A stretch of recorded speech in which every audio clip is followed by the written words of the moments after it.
How many of you here have personally witnessed a total eclipse of the sun? To stand one day in the shadow of the moon is one of my humble goals in life. The closest I ever came was over 30 years ago. On February 26, 1979, a solar eclipse passed directly over the city of Portland. I bought my bus tickets and found a place to stay, but in the end, I couldn't get the time off work. Well, anyone who lives in Portland can tell you that the chances of catching the sun in February are pretty slim. And sure enough, the skies over the city that day were completely overcast. I wouldn't have seen a thing. That work I couldn't get out of was my first job out of college. A sales clerk at an old Radio Shack store in beautiful downtown Worcester, Massachusetts. On my very first day behind the counter, a delivery truck pulled up to the front of the store. They carried in a big carton, upon which was printed the legend TRS-80. It was our floor sample of the world's first mass-market microcomputer. The TRS-80 Model 1 had a Z80 processor clocked at 1.7 MHz, 4,096 bytes of memory, and a 64-character black and white text display. The only storage was a cassette recorder. All this could be yours for the low price of $599. The store I was working in had seen better days. At one time, it had been near the center of a thriving commercial district. But like so many other New England cities, the advent of shopping malls had, by the early 70s, turned it into a ghost town.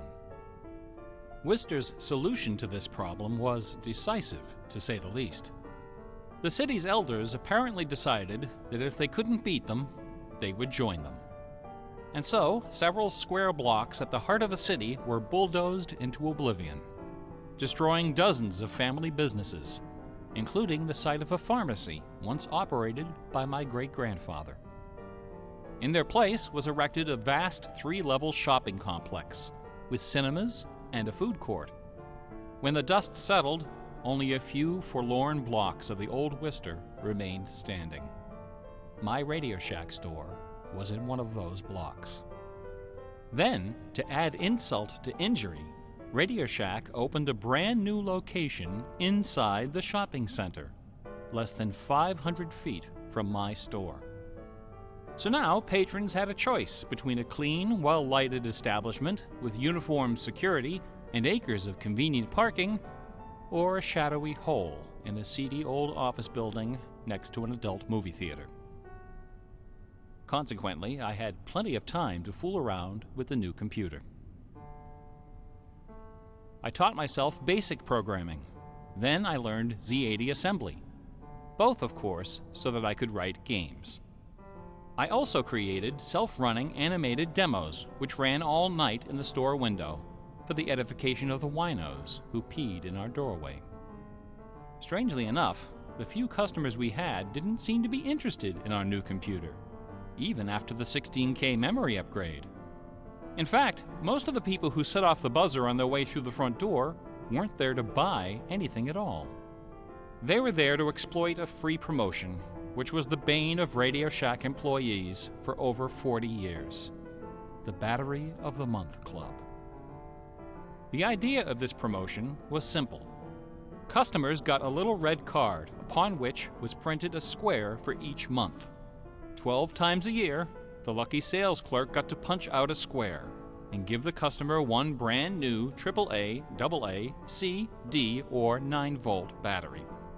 Of course, customers weren't allowed to choose just any grade of battery. At the time of my employment, Radio Shack offered 3 different levels of battery excellence. First were the alkalines, powerful, long-lasting, and expensive, hanging behind the counter like prescription medication in gold-embossed blister packs. These were most certainly not available through the Battery of the Month Club. Next were the high-end lead batteries, sturdy, dependable batteries, moderately priced, and prominently displayed near the front of the store. These were also not available through the Battery of the Month Club. Finally, at the bottom of the barrel were the standard lead batteries. These were literally piled in barrels, cunningly located way at the back of the store, in a dark corner near the TV antennas. Remember TV antennas? Customers who came in looking for their free battery of the month had to walk the entire length of the premises, past the CB radios and stereo headphones and remote-controlled racing cars. Nothing would stop them. On the first day of every month, like clockwork, those customers came in waving their little red cards. I would look up from my programming and wave them to the back of the store. It didn't matter that the batteries were only worth 29 cents. It didn't matter that most of them were already half dead. They came, they grabbed. And as far as I can remember, not one of them ever paid for a damned thing. I was such a crappy salesman. I was young and foolish. I thought my education in game design was happening at the keyboard. I almost missed the lesson coming through the front door. Fortunately, I wasn't the only person fooling around with games on micros. All over the country, people like me were experimenting. Scott Adams was coding what would soon become the world's first commercial adventure game. Remember adventure games?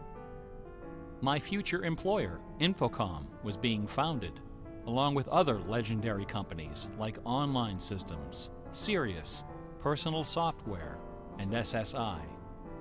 Those were exciting times. Teenagers were making fortunes.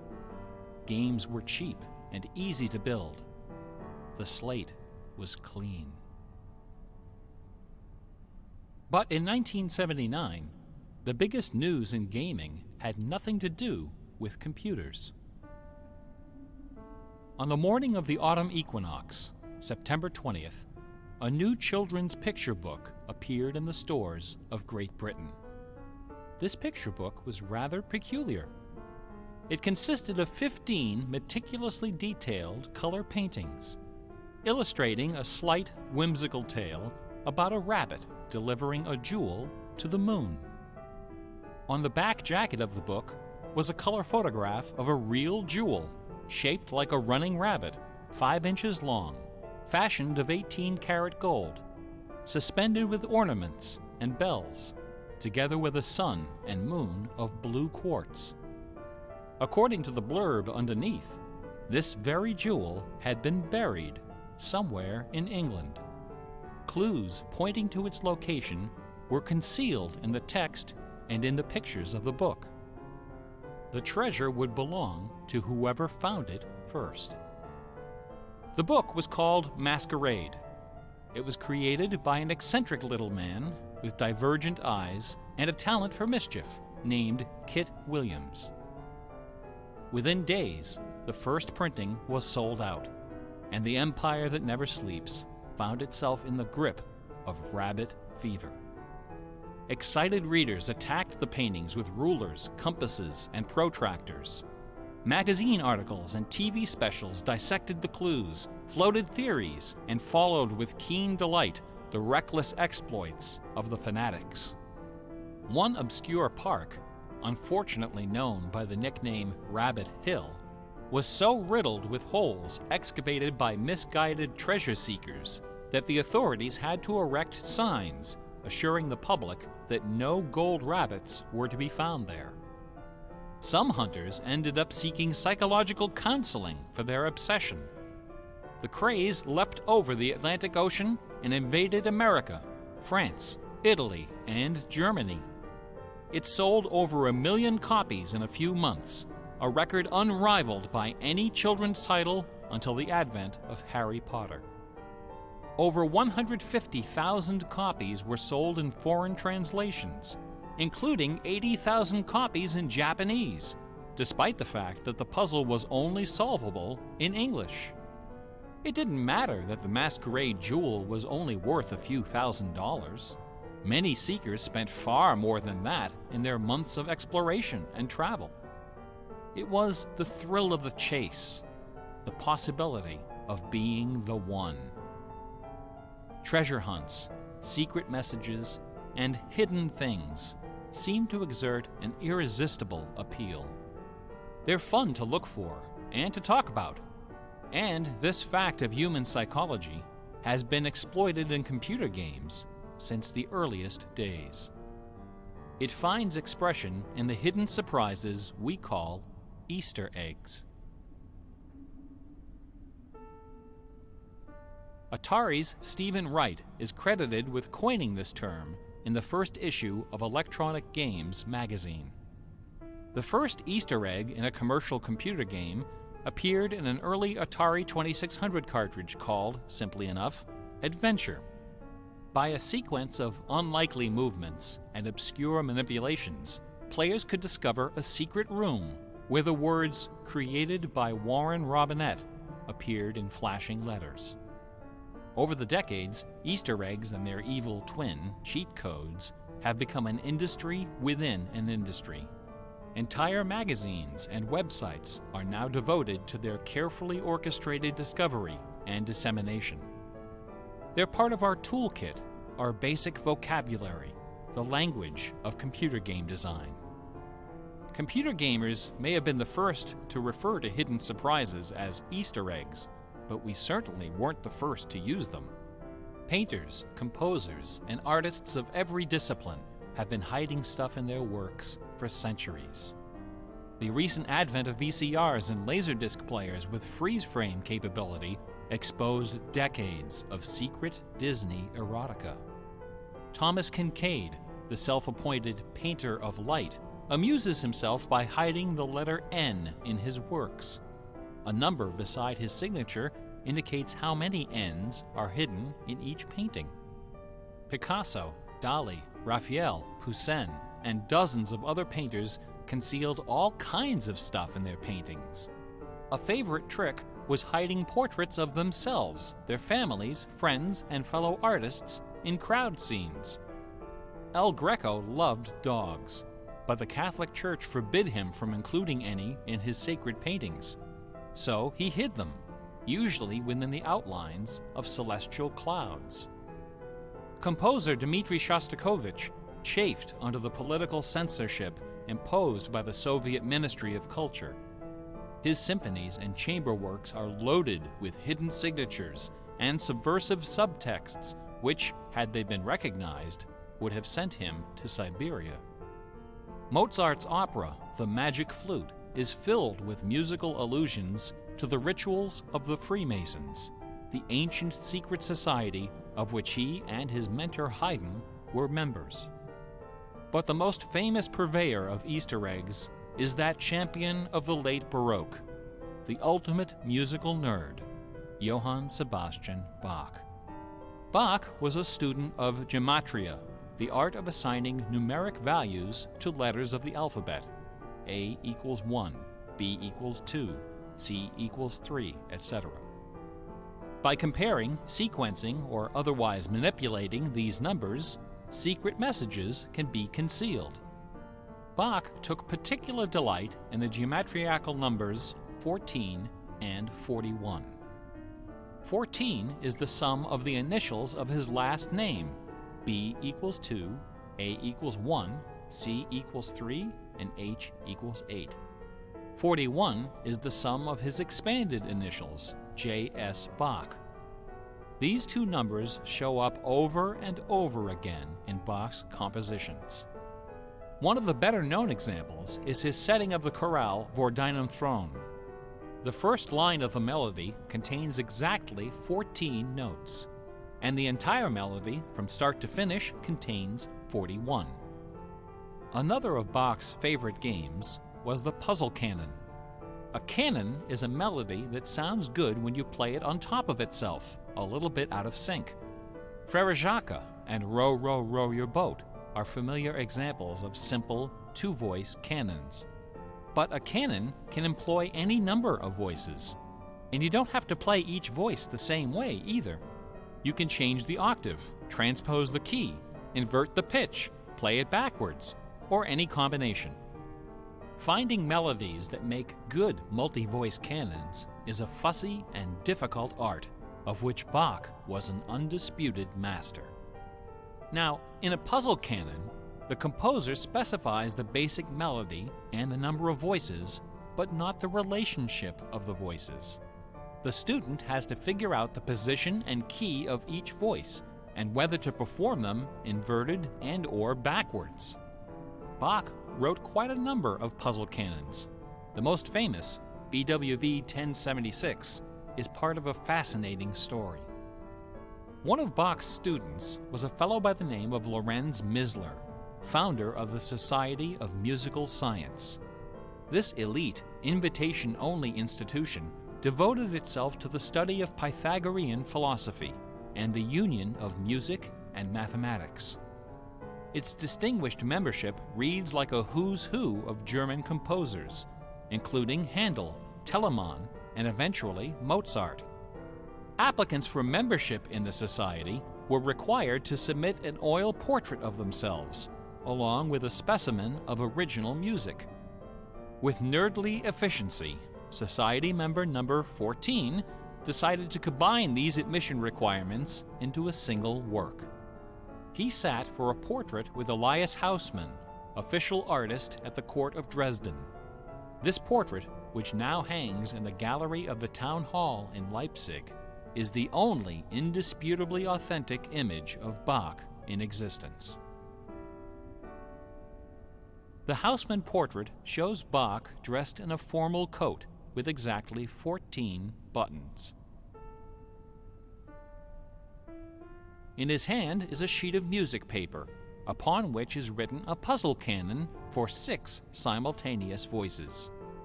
In 1974, a manuscript was discovered which proved that this canon was the 13th in a series of exactly 14 canons based on the ground theme of the famous Goldberg variations. As if these musical gymnastics weren't enough, Bach liked to hide messages in his compositions by assigning notes to the letters. His initials, B-A-C-H, correspond to the pitch sequence B-flat, A, C, and B natural in German letter notation. This theme makes its most memorable appearance in the last bars of his final composition, The Art of Fugue, published soon after his death in 1750. The word fugue comes from the Latin fuga, which means flight, as in running away. So the art of fugue is the art of flight, the art of taking a theme and running with it. Bach wrote hundreds of fugues, but none as sublime as this sequence of 14. In the last and most complicated fugue in the series, the first and second sections develop normally. This is followed by the B-A-C-H signature, and then suddenly, without any warning or structural justification, the fugue stops, dead in its tracks. One of the composer's 20 children, his son Carl Philipp Emanuel, claimed that Bach died moments after those last few notes were written. This story is probably apocryphal. The Easter eggs in Bach's music are a pleasant obscurity, known chiefly to professors and students of Baroque music. But in March of 2002, when this lecture was first delivered, those Easter eggs were the talk of the entire classical music industry. Sitting near the top of the classical music charts that month was a compact disc on the ECM label called Moriarty. It was performed by the Hilliard Choral Ensemble, together with a talented but, until then, little-known violinist, Christoph Poppen. The music on Moriarty is based on a geometrical analysis of Bach's Partita in D minor for solo violin. This analysis, by German professor Helga Thon, assigns numeric values to the duration of notes, the number of bars, and the German letter notation of the partita. In doing so, she claims to have discovered the complete text of several liturgical ceremonies encoded in the notes. The CD presented these hidden texts superimposed over the original music. The result was strangely melancholy, dark, haunting, and very, very popular. Quite a few music critics attacked this disc. They didn't buy Professor Thon's analysis, dismissing it as a combination of numerology and canny marketing. Their caution was not without basis. Numerology is a slippery slope down which many a fine mind has slid to its doom. Allow me to offer an amusing anecdote from my own experience. Back in the early 90s, before the internet took off, one of the more popular online bulletin board systems was a service called Prodigy. I bought an account on Prodigy so I could join a fraternal interest group and gossip with fellow members around the country. One day, a stranger appeared on our bulletin board. Right away, I knew we were in trouble. This fellow, whose name was Gary, began spouting all kinds of apocalyptic nonsense about worldwide conspiracies, secret societies, and devil worship. At first, we tried to be polite. We questioned his sources, corrected his histories, logically refuted his claims, and tried to behave in a civilized manner. But instead of soothing him, our attention only made him worse. His conspiratorial warnings became urgent, approaching hysteria. He began to threaten people who disagreed with him. To coin a phrase, Gary went all uppercase. But his most urgent warnings weren't about the gays, the Jews, the Rockefellers, or the Illuminati. According to Gary, the greatest enemy of mankind was Santa Claus. Gary claimed to possess a secret numerical formula that proved beyond a shadow of a doubt that Santa Claus was an avatar of the Antichrist. Intrigued, we pressed Gary to reveal his formula. In doing so, we walked right into his trap. We should have known he had a book to sell. I fell for it. I sent him the $15. Less than a week later, the book arrived. Above an ominous photograph of the Washington Monument was emblazoned the title, 666, The Final Warning. Inside this privately printed 494-page monster, Gary reveals a simple geometrical formula, which he claims was developed by the ancient Sumerians. This formula assigns successive products of 6 to each letter of the alphabet. A equals 6, B equals 12, C equals 18, etc. Imagine my dismay when I applied this ancient formula to the name Santa Claus and obtained the blasphemous sum of 666, the biblical number of the beast. I went on Prodigy and reported to the stunned members of our interest group that Gary was right after all. There could be no doubt that according to the unimpeachable wisdom of ancient Samaria, Santa Claus was the Antichrist. I then went on to point out several other names which, when submitted to Gary's formula, also produced the sum 666. Names like St. James, New York, and New Mexico. Soon the bulletin board was filled with discoveries like computer, Boston tea, and most sinister of all, sing karaoke. Gary left us alone after that. I got my $15 worth. But Gary is hardly the first person to connect secret codes to the Bible. People have been looking for Easter eggs in the Bible for hundreds of years. The Hebrew mystical tradition of Kabbalah can be described as a geometrical meditation on the Pentateuch, the first 5 books of the Old Testament. The advent of computers has made the application of numerology to the Bible fast and efficient.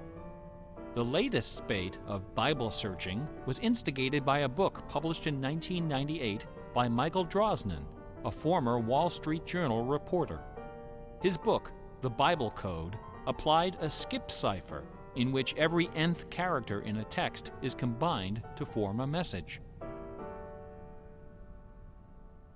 By applying his skip cipher to the Hebrew text of the Old Testament, Drosnin claimed to have discovered predictions of World War II, the Holocaust, Hiroshima, the assassination of Yitzhak Rabin and both Kennedys, the moon landing, Watergate, the Oklahoma City bombing, the election of Bill Clinton, the death of Princess Di, and the comet that collided with Jupiter.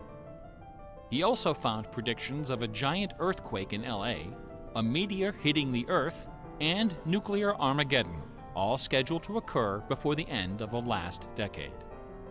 The Bible Code spent many weeks on the bestseller lists, spawning several sequels and dozens of imitators.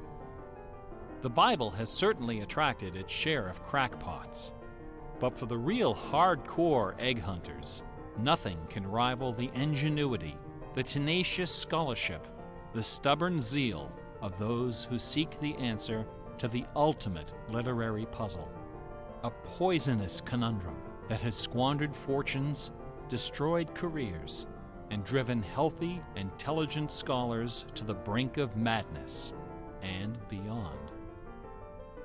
Who wrote Shakespeare? The essays and books devoted to the Shakespeare authorship problem are sufficient to fill a large library. Several such libraries actually exist. Not even a day-long tutorial, much less an hour lecture, can begin to do justice to this complex, bizarre, and dangerously tantalizing story. Nevertheless, for the unacquainted, I will attempt to summarize the issue in a few paragraphs. The undisputed facts of Shakespeare's life and career could be scribbled on the back of a cocktail napkin. We know for a fact that a man named William Shakespeare was born in 1564 in or around the village of Stratford-upon-Avon. We know that he had a wife and at least 3 children. We know he bought property in Stratford, was involved in several lawsuits with his neighbors, and died there in 1616, aged 52. We also know that during those same years, a man with a last name similar to Shakespeare worked as an actor on the London stage, eventually becoming co-owner of some of the theaters there. We also know that about the same time, a number of most excellent poems and plays were published in London under the name Shakespeare.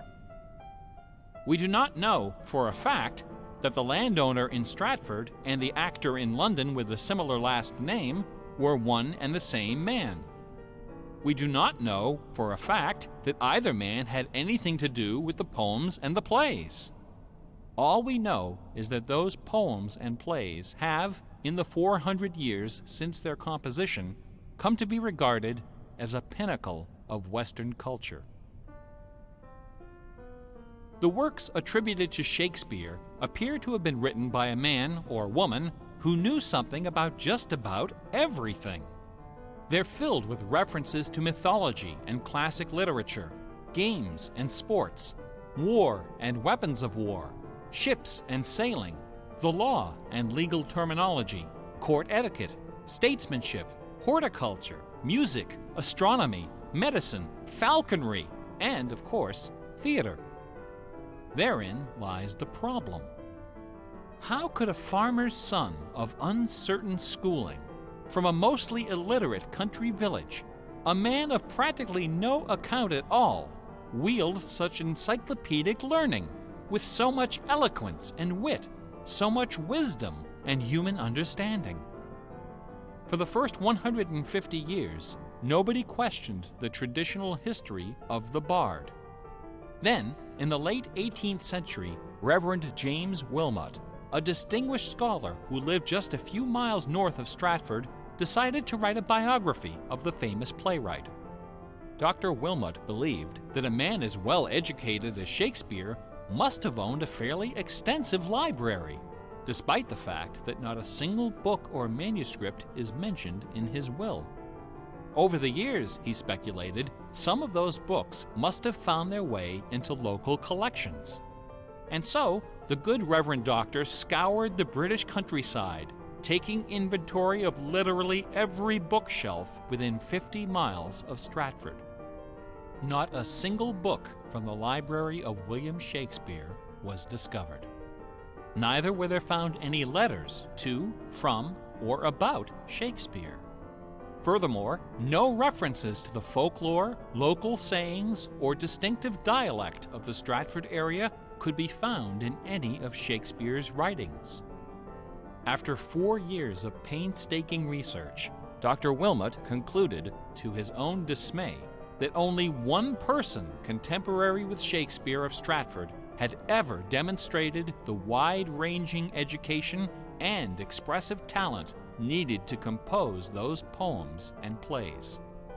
That man was the multilingual author, philosopher, and statesman, inventor of the scientific method, chancellor to the courts of Queen Elizabeth and King James, Sir Francis Bacon.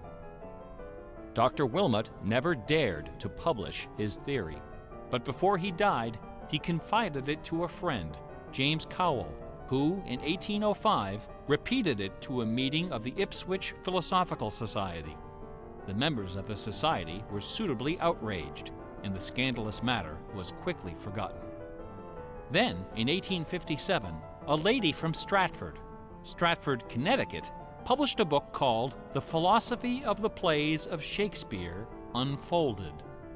In this book, Miss Delia Bacon, no relation to Francis, claimed that the works of Shakespeare were written by a secret cabal of British nobility, including Sir Walter Raleigh and Sir Philip Sidney, as well as Sir Francis Bacon. Delia Bacon's book electrified the world of letters. Battle lines were drawn between the orthodox Stratfordians and the heretical Baconians. Literary societies and scholarly journals were formed to debate the evidence. Hundreds of pamphlets, newspaper articles, and essays were published defending each side and ridiculing the opposition with that self-aggrandizing viciousness peculiar to tenured academics. Armed with her explosive book, Delia Bacon journeyed to Stratford-upon-Avon and, unbelievably, obtained official permission to open Shakespeare's grave. However, when the moment came to actually lift the stone, Delia's self-doubt precipitated a catastrophic nervous breakdown. She later died penniless in a madhouse. Around 1888, things began to get a bit out of hand. U.S. Congressman Ignatius Donnelly of Minnesota became interested in the Shakespeare controversy.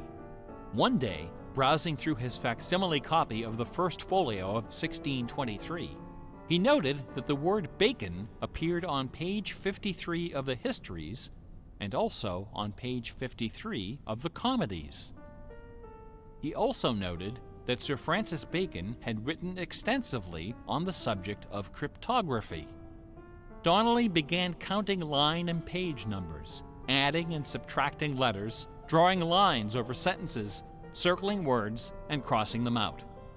The result was a complex and virtually incomprehensible algorithm, which he claimed was invented by Bacon to hide secret messages inside the First Folio. The greatest Easter egg hunt in the history of Western civilization had begun. Here are just a couple of the sillier highlights. A doctor named Orville Owen of Detroit constructed a bizarre research tool he called the Wheel of Fortune. This wheel consisted of 2 giant wooden spools wrapped with a strip of canvas 2 feet wide and 1,000 feet long. Onto this canvas, he glued the separate pages of the complete works of Bacon, Shakespeare, Marlowe, Greene, Peele, and Spenser, together with Burton's Anatomy of Melancholy. By cranking the spools back and forth, Dr. Owen could quickly zip across the pages in search of clues and cross-references. Employing a large team of secretaries and stenographers, Owen claimed to have uncovered a complete alternative history of Elizabethan England, as well as several entirely new Shakespeare plays and sonnets. Listen to this hidden verse, supposedly penned by the mighty bard himself, which inspired Dr. Owen to build his Wheel of Fortune. Take your knife and cut all our books asunder, and set the leaves on a great firm wheel, which rolls and rolls, and turning the fickle rolling wheel, throw your eyes upon Fortune, that goddess blind, that stands upon a spherical stone, that turning and inconstant rolls in restless variation. After publishing 5 thick volumes of this rubbish, Owen announced the discovery of an anagram, indicating that Bacon's original manuscripts were buried near Chepstow Castle on the River Wye. Owen spent the next 15 years and thousands of dollars excavating the bed of the river with boat crews and high explosives. He died before anything was found. A fellow named Arnsberg wrote an entire book based on the analysis of the significance of a suspicious crack in the tomb of Bacon's mother. A Ray of Sanity finally appeared in 1957. To those familiar with the science of cryptology, the name William Friedman needs little introduction. During World War II, Colonel Friedman was the head of the U.S. Army's Cryptoanalytic Bureau. He is credited with cracking the Japanese Empire's most sensitive cipher. After the war, the colonel decided to apply his expertise to the study of the Shakespeare ciphers. He interviewed several of the experts in the field and prepared a detailed scientific analysis, which he published under the title The Shakespeare Ciphers Examined. His conclusion? In a word, bunk. According to the standards of cryptologic science, not one of the hidden messages purportedly discovered in Shakespeare's works was plausible. The rules used to extract these messages from the texts were non-rigorous, wildly subjective, and unrepeatable by anyone except the original decipherer. The people involved were not being dishonest. They were channeling their preconceptions. They were trapped in a labyrinth of delusion, mining order from chaos. Anglers in a lake of darkness. Lear, Act 3, Scene 6. You would think that Friedman's cold and ruthless exposure would be enough to silence the heretics once and for all. Not a chance. The books and TV specials and websites and conferences and doctoral dissertations keep right on coming. I should point out that the Shakespeare authorship issue is not only the preoccupation of cranks and weirdos. A substantial number of respected authors and Shakespeareans have expressed serious doubts about the traditional origin of the plays. The list includes Nathaniel Hawthorne, Ralph Waldo Emerson, Walt Whitman, Henry James, Sam Clemens, Sigmund Freud, Orson Welles, and Sir John Gielgud.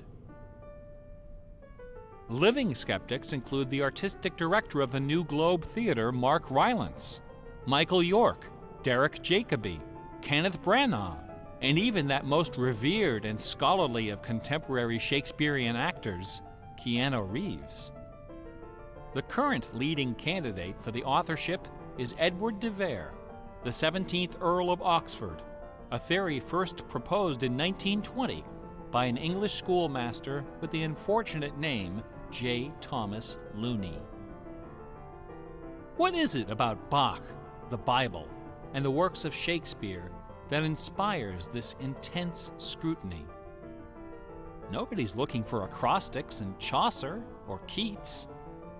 There are no hit CDs of the secret chorales of Wagner or Beethoven.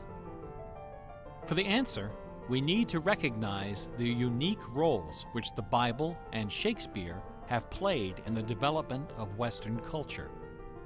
No other single work of literature has influenced modern English more than the translation of the Holy Bible published in 1611 under the auspices of King James I.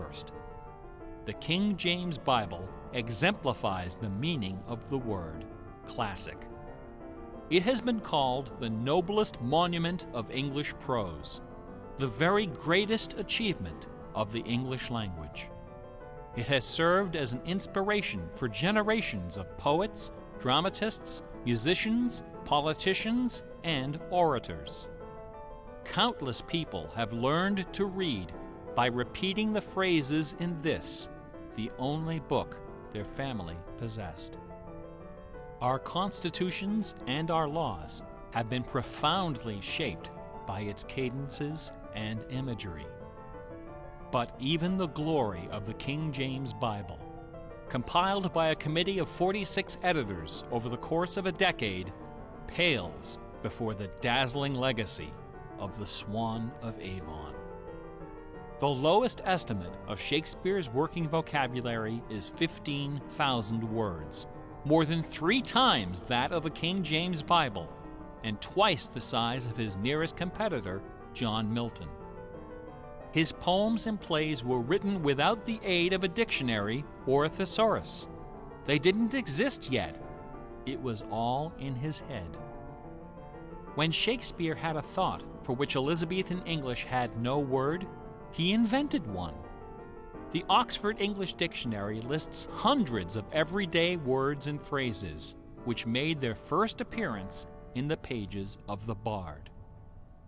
Addiction, alligator, assassination, bedroom, critic, dawn, design, dialogue, employer, film, glow, gloomy, gossip, hint, hurry, investment, lonely, luggage, manager, switch, torture, transcendence, wormhole, zany.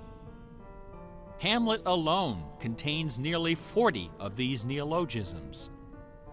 Who today would have this audacity, this giddy exuberance of invention? Only one other English author even approaches Shakespeare's facility for coining new words: Sir Francis Bacon. In the modern era, the record holder is Charles Dodgson, better known as Lewis Carroll, who, interestingly, also happens to be the second most quoted author in English, after Shakespeare. Everyone has been profoundly molded by the influences of the King James Bible and Shakespeare. Like it or not, all of us peer at the world through the lenses of these great works. They are the primary source documents of modern English thought, the style guides of our minds.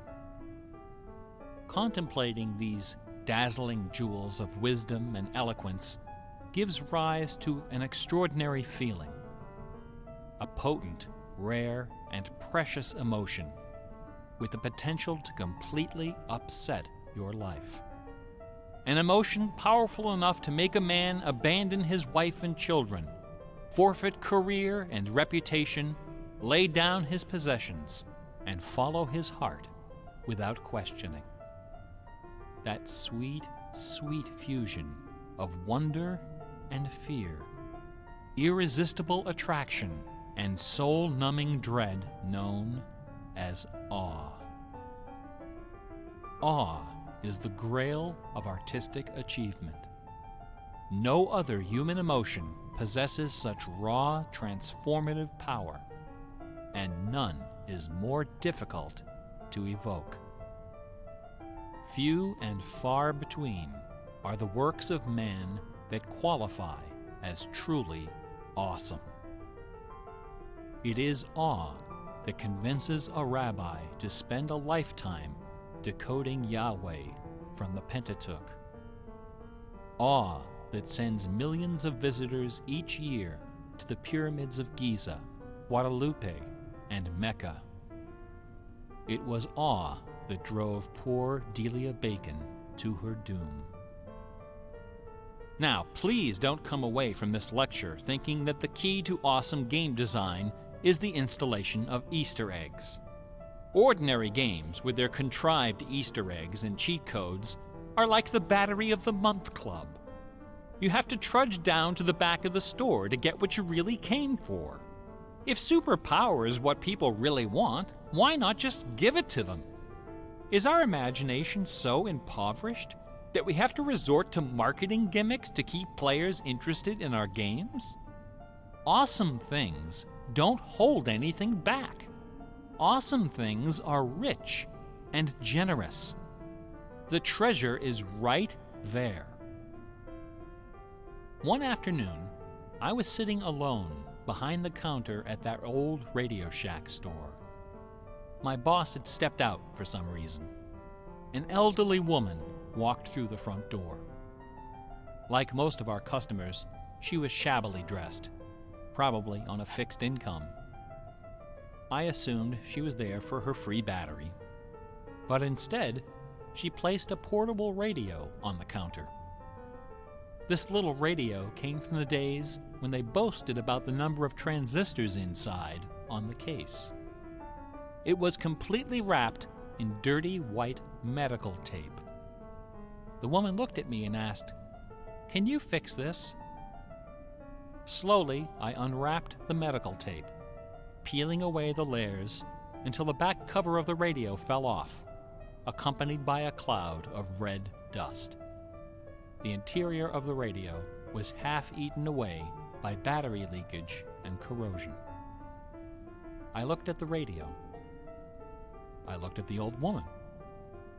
I looked back at the radio. I reached behind me, where the expensive alkaline batteries were hanging like prescription medication, and removed a gleaming 9-volt cell from its gold blister pack.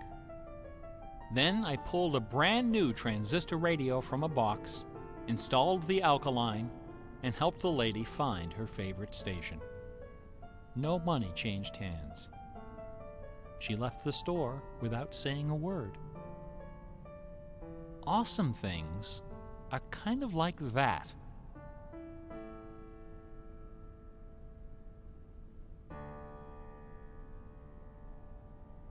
Bach offered his students very specific insight into the source of awe. In addition to BACH, 2 other sets of initials are also associated with Bach's music. These initials are not hidden in the notes. Instead, they're scrawled right across the top of the manuscript for the whole world to see. The initials are SDG and JJ.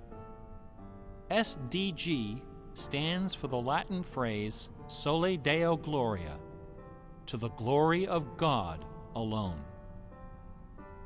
JJ stands for Jesu Juva, help me, Jesus. Bach wrote all of his great masterpieces sub specie aeternitatis, under the aspect of eternity. He did not compose only to please his sponsors or to win the approval of an audience. His work was his worship. Bach once wrote, "Music should have no other end and aim than the glory of God and the recreation of the soul.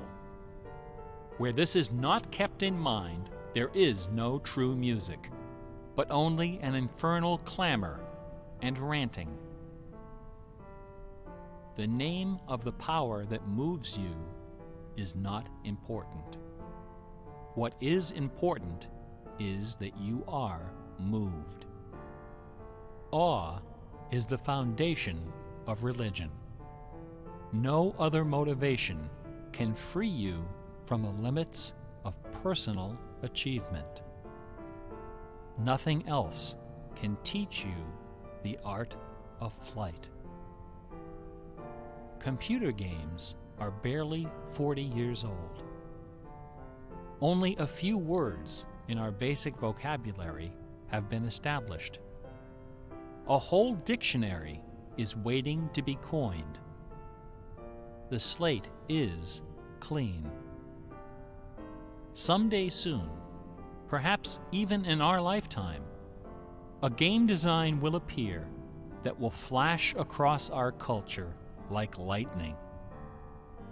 It will be easy to recognize. It will be generous, giddy with exuberant inventiveness. Scholars will pick it apart for decades, perhaps centuries. It will be something wonderful, something terrifying, something awful. A few years ago, I was invited to speak at a conference in London. My wife joined me, and we took a day off for some sightseeing. we decided to visit England's second biggest tourist attraction, Stratford-upon-Avon. It was cold and rainy when our train arrived. Luckily, most of the attractions are just a short walk from the station. We visited Shakespeare's birthplace, a charming old house along the main street, which attracts millions of pilgrims every year, despite the complete lack of any evidence that Shakespeare was born there or even lived anywhere near it. We went past the school where Shakespeare learned to read and write, although no documents exist to prove his attendance. We visited Anne Hathaway's cottage, the rustic country farm where his wife spent her childhood, although no record shows anyone by that name ever having lived there. Finally, we came to the one location undeniably associated with Shakespeare, Trinity Parish Church, on the banks of the River Avon, where a man by that name is buried. This beautiful church is approached by a long walkway between rows of ancient gravestones, shaded by tall trees. The entrance door is surprisingly tiny. No cameras are allowed inside. The interior is dark and quiet. Despite the presence of busloads of tourists, the atmosphere is hushed and respectful. A few people are seated in the pews, deep in prayer. An aisle leads up the center of the church. The left side of the altar is brightly illuminated. On the wall above is a famous bust of the bard, quill in hand, gazing serenely at the crowd of pilgrims. On the floor beneath, surrounded by bouquets of flowers, at the very spot where Delia Bacon lost her mind, the gravestone of William Shakespeare bears this dire warning. Good friend, for Jesus' sake, forbear to dig the dust enclosed here. Blessed be the man who spares these stones, and cursed be he that moves my bones. Every year, 3 million pilgrims arrive from every nation on earth to approach this stone and consider the likeness of a man whose body of work can only be described as awesome. By contrast, the right side of the altar is dark and featureless. Nobody of any consequence is buried there. The only point of interest is a wooden case of simple design, carved of dark oak. Inside the case, sealed beneath a thick sheet of glass, lies a large, open book. A plaque on the case identifies this book as a first edition of the King James Bible, published in 1611, when Shakespeare was 46. Not many pilgrims visit this side of the altar. Most of those that do simply glance at the book, read the plaque, and move along. A few, more observant, note that the Bible happens to be opened to a page in the Old Testament, the book of Psalms, chapter 46. No explanation is given for this particular choice of pages. For the initiated, none is necessary. If you are of inquisitive bent, if you are intrigued by English history and literature, if you value your peace of mind, cover your ears now. In the year 1900, a scholar noticed something about the King James translation of Psalm 46. Something terrifying, something wonderful. The 46th word from the beginning of Psalm 46 is shake. The 46th word from the end is spear. There are only 2 possibilities here. Either this is the finest coincidence ever recorded in the history of world literature, or it is not. The Earth revolves around only one sun and has only one moon. The moon happens to be 400 times smaller than the sun. The sun happens to be 400 times farther away. And the apparent paths of the moon and sun in our sky happen to intersect exactly twice every month.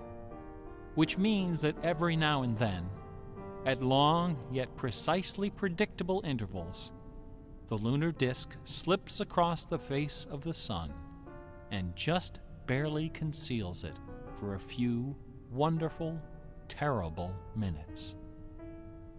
A fine coincidence, no? In June of 1977, a little man with divergent eyes and a talent for mischief ascended a hilltop in the British village of Ampthill. At the summit of this hill is a tall, slender cross, a memorial to Catherine of Aragon, the first wife of Henry VIII. The sun, high in the south, cast the shadow of the cross upon the grassy hillside. At exactly 12 noon, the man removed from his pocket a bar magnet. He turned the magnet so its north pole was facing south and buried it under the shadow of the cross. 2 years later, a few hours before the publication of his first book, the man returned to that hillside, this time in the dead of night. He used a compass to locate the magnet he had buried. In that same place, he dug a hole in the ground and placed inside a ceramic container inscribed with the following words: "I am the keeper of the jewel of masquerade, which lies waiting safe inside me for you or eternity."